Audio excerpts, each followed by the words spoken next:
Hi, check out this chess variant called Gothic chess. It's very cool. Basically, there are two new pieces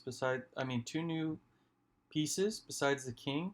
There's the archbishop, which is it has the ability to move like a knight, but also like a bishop. You know how a queen is like a rook and a bishop put together? Well, the archbishop is a bishop and a knight put together. Um, then you have the chancellor, which is the rook and the knight put together. And so here's a really cool game I just played. Now this pawn is defended by his knight rook, his chancellor. And so I don't want to take it and develop that piece. So I move here instead, getting my bishop a diagonal. And it's played on a 10 by 8 board. Now he pushes this pawn forward, taking a big center. I can't take it because his archbishop controls it and his queen controls it. So I play this move. He hops his knight out. Then I go into the center because he has two pawns, but I got one pawn, a bishop, and a chancellor all controlling that. So he does that. I hop my knight out too. He develops his bishop. I develop my other knight. And then he develops his archbishop. Everything's kind of well defended here. But you'll notice that my pawn defends this square, and it's defended by his queen and archbishop, both of which are too valuable to give up. So I can take this.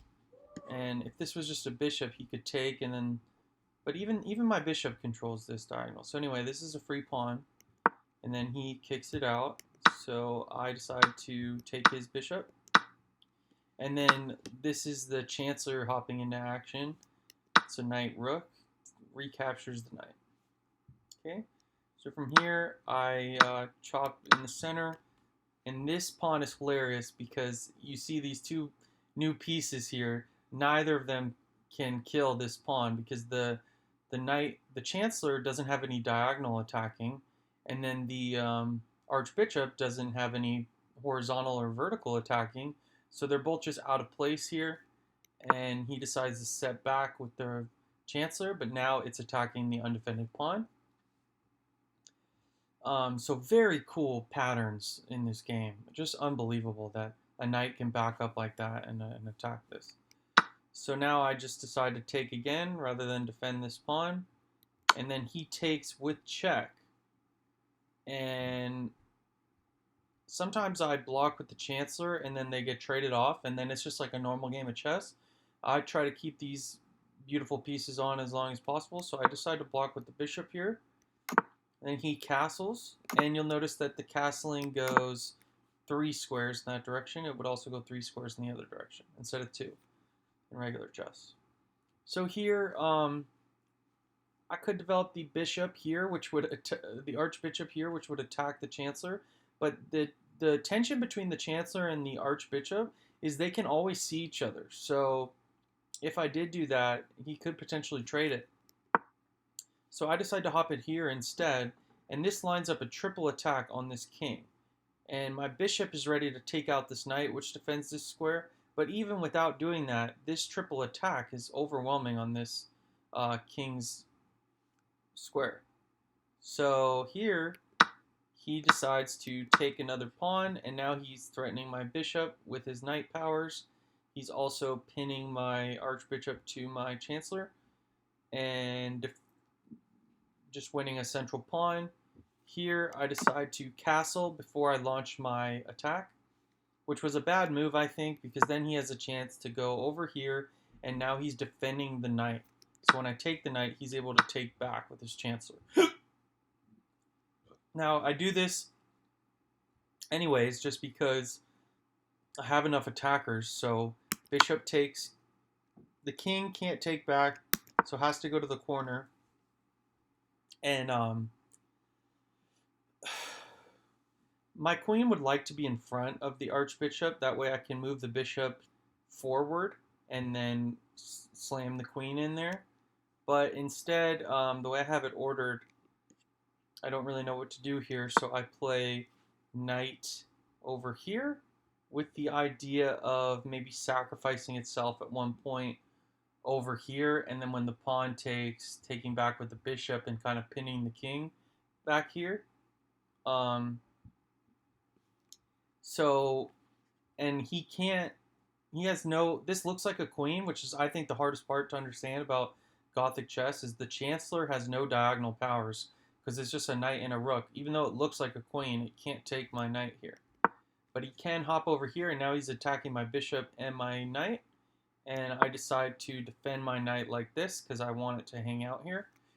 And then now his bishop and archbishop are coming right down to my king. I have weak dark squares here. But he decides to hop his archbishop over to defend his king and also attack my king.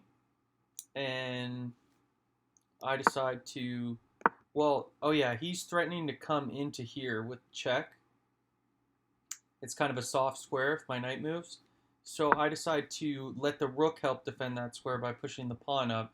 Now the bishop is blunted, because otherwise he could have sacrificed. Like, if I didn't play that move, he could sacrifice his chancellor for my knight, and then this square is really soft. And the next move, when I take back, he could check me, and then I would be forced onto a dark square, and then he could check over here, hop over here, attacking the queen, discovered attack on my king. He could probably even checkmate me with his queen up to here and then down here. So anyway, I decide to do this. So my rook is now playing a defensive role. And now he develops his bishop. And then here's where I kind of didn't have a successful attack. I have my knight in the right area. My bishop is kind of in my own way, but I'm waiting for the right moment to move it. I like my battery of my archbishop and queen here. The chancellor is not having a good time, but this rook is playing a defensive role. Now this rook is doing nothing, and I don't want to move my queen off of this diagonal to get the rook into the game.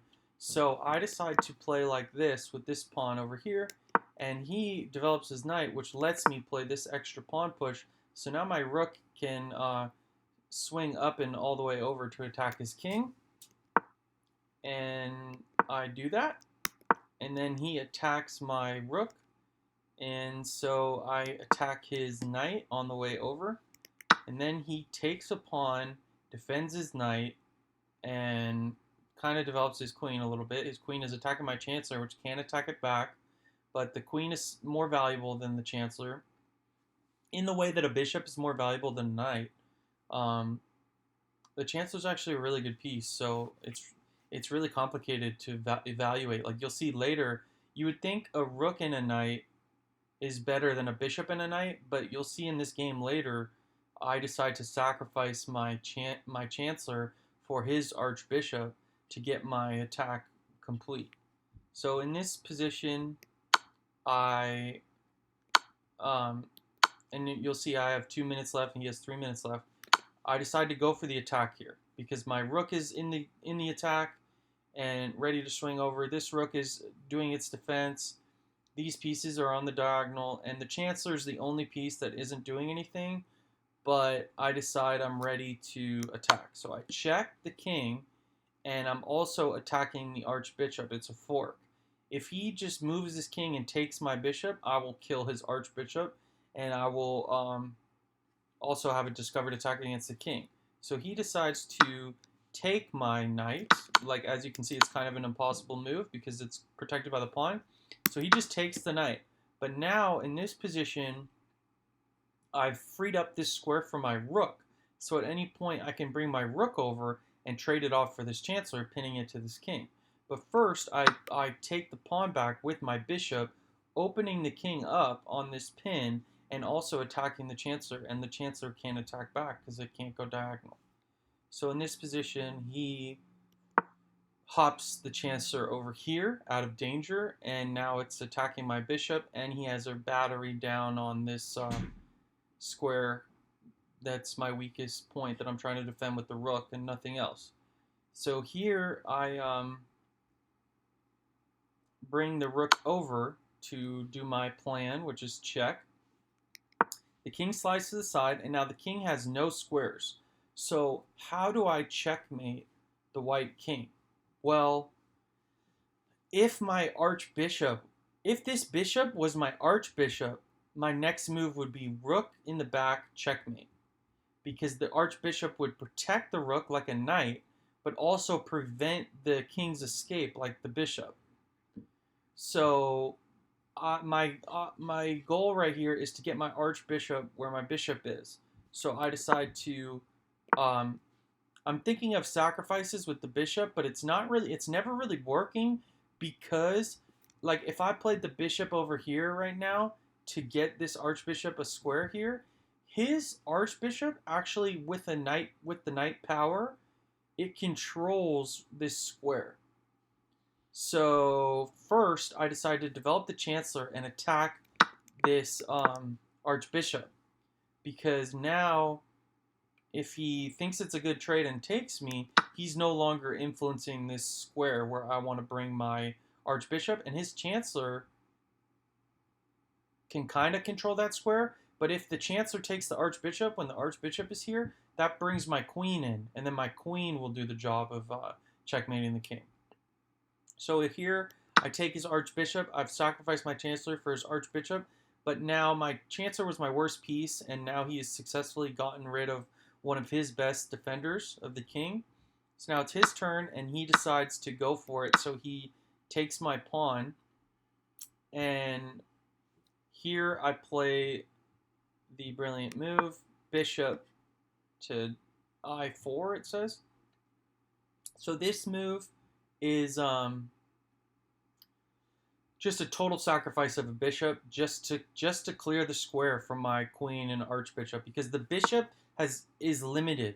It can't deliver checkmate, because if I check over here, the king gets out this way, and if I check over here, I just get killed, and the king would actually get out by killing me. So I have to sacrifice it this way. And my idea is archbishop here and then checkmate here. And he takes the bait. Then I play the archbishop over here, threatening checkmate. And he brings his queen back to try to defend against any mates. And then it's checkmate. And I think this is a particularly beautiful checkmate because the archbishop is doing the job of protecting the rook, which is checking the king, and also preventing the king from escaping. And the reason why he didn't just take my bishop with his chancellor is because then my queen comes in, his bishop is hanging. If he tries to save the bishop, it opens up the rook file, preventing the king from escaping, so that would be checkmate. And if he defends the... I wonder if he could defend the bishop like this. Oh, I think here I would just check, and that forces the king here, and then I would win the bishop with check. So he decided to try to get his queen back, and then it's checkmate. And so that's a very cool demonstration of the archbishop. It's really good at checkmating. It's actually the only piece in the game that can checkmate by itself, because if a king is in the corner and this bishop was an archbishop and everything else is gone, the archbishop attacks the king, checks it, and also prevents the king from escaping on the light squares with his knight power. So it's like a knighted bishop and a knighted rook, and I really like the name of them, the archbishop and the chancellor. I think the chancellor is should look more like a knight than a queen. Right now it looks like a queen. It should be like the knight with the rook bottom, but maybe it's just the type of pieces I have on my theme. But anyway, I hope you enjoyed this game. I hope you give it a try. You go to chess.com and you go to play and then 4-player invariants, and you search for Gothic chess. All right. Thank you.